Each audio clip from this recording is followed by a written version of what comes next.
जय हिंद साथियों स्वागत है आपका अपने YouTube चैनल GKGS एजुकेशन में। साथियों, जैसे कि पता है आप लोगों को, इस चैनल पर डेली 20 जीके क्वेश्चन का एनालिसिस कराया जाता है एसएससी जीडी और पुलिस से रिलेटेड।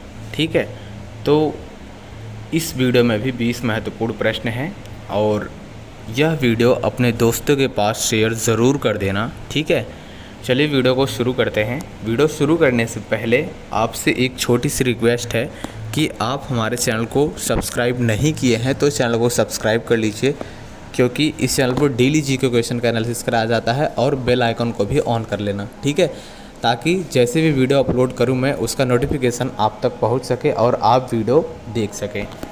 तो चैनल को सब्सक्राइब ज़रूर करना। चलिए शुरू करते हैं। पहला प्रश्न है, ओलंपिक खेलों में शपथ ग्रहण करने की शुरुआत कब से प्रारंभ हुई? ठीक है, तो इसका राइट आंसर होगा साथियों सन 1920 में। ठीक है, ओलंपिक खेलों में शपथ ग्रहण करने की शुरुआत 1920 से शुरू हुई थी। ठीक है, अगला प्रश्न है, किस राज्य में शिशु मृत्यु दर सबसे कम है? किस राज्य में शिशु मृत्यु दर सबसे कम है? तो वह राज्य है केरल। ठीक है, केरल राज्य में शिशु मृत्यु दर सबसे कम है। अगला प्रश्न है, विश्व में दुग्ध उत्पादन में भारत का कौन सा स्थान है? विश्व में दुग्ध उत्पादन में भारत का कौन सा स्थान है? तो प्रथम स्थान है। ठीक है, फर्स्ट। अगला प्रश्न है, प्रथम औद्योगिक नीति की घोषणा कब हुई थी? प्रथम औद्योगिक नीति की घोषणा कब हुई थी? तो वह हुई थी 6 अप्रैल सन 1948 में। ठीक है, 6 अप्रैल सन 1948 में।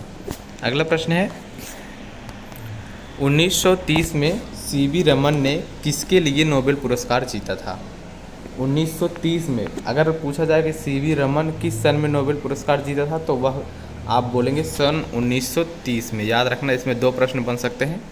और अभी इसमें प्रश्न क्या है, 1930 में सीवी रमन ने किसके लिए नोबेल पुरस्कार जीता था? तो वह जीता था भौतिक शास्त्र।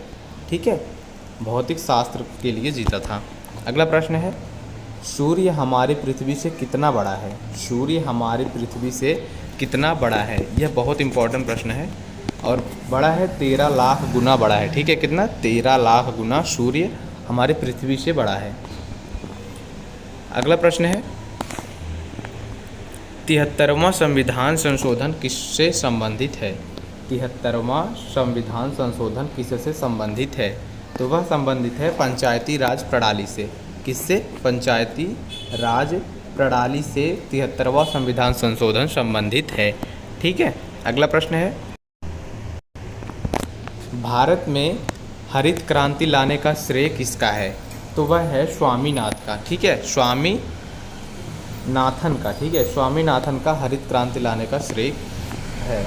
अगला प्रश्न है, हिडेनबर्ग रेखा किन 2 देशों के बीच में है? हिडेनबर्ग रेखा किन 2 देशों के बीच है? यह बहुत इंपॉर्टेंट प्रश्न है। यह पुलिस में ज़रूर से ज़रूर पूछा जा सकता है, जो आपका एग्ज़ाम होगा। तो वह है जर्मनी और पोलैंड के बीच में। ठीक है, जो हिडेनबर्ग रेखा है वह जर्मनी और पोलैंड देश के बीच में यह रेखा स्थित है। अगला प्रश्न है, हरित क्रांति का पिता किसे कहा जाता है? हरित क्रांति का पिता किसे कहा जाता है, यानी जनक किसे कहा जाता है? तो वह होगा, किससे कहा जाता है?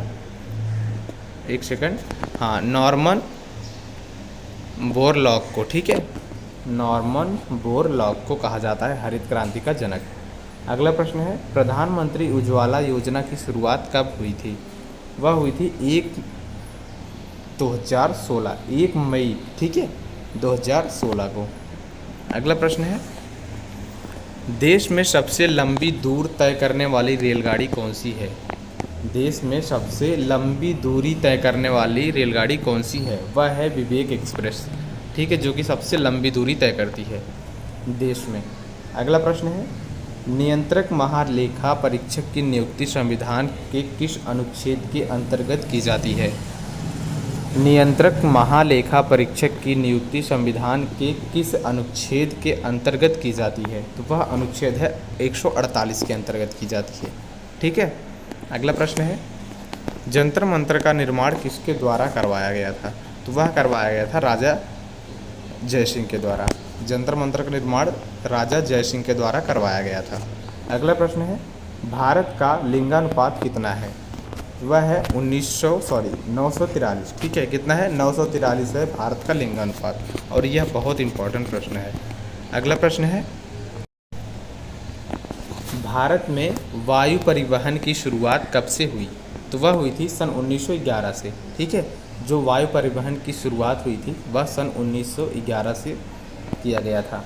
अगला प्रश्न है, सुभाष चंद्र बोस हवाई अड्डा कहाँ पर स्थित है? वह कोलकाता में स्थित है। सुभाष चंद्र बोस जो हवाई अड्डा है वह कोलकाता में स्थित है।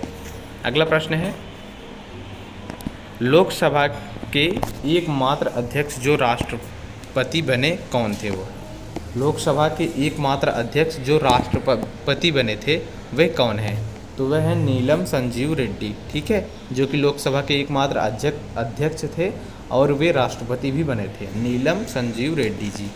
अगला प्रश्न है, भूरी क्रांति किसके संबंधित है?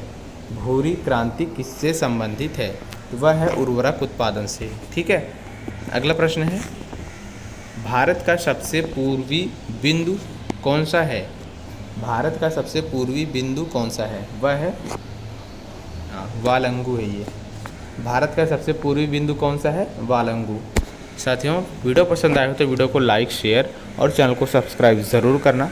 मिलते हैं नेक्स्ट वीडियो में, तब तक के लिए जय हिंद, जय भारत।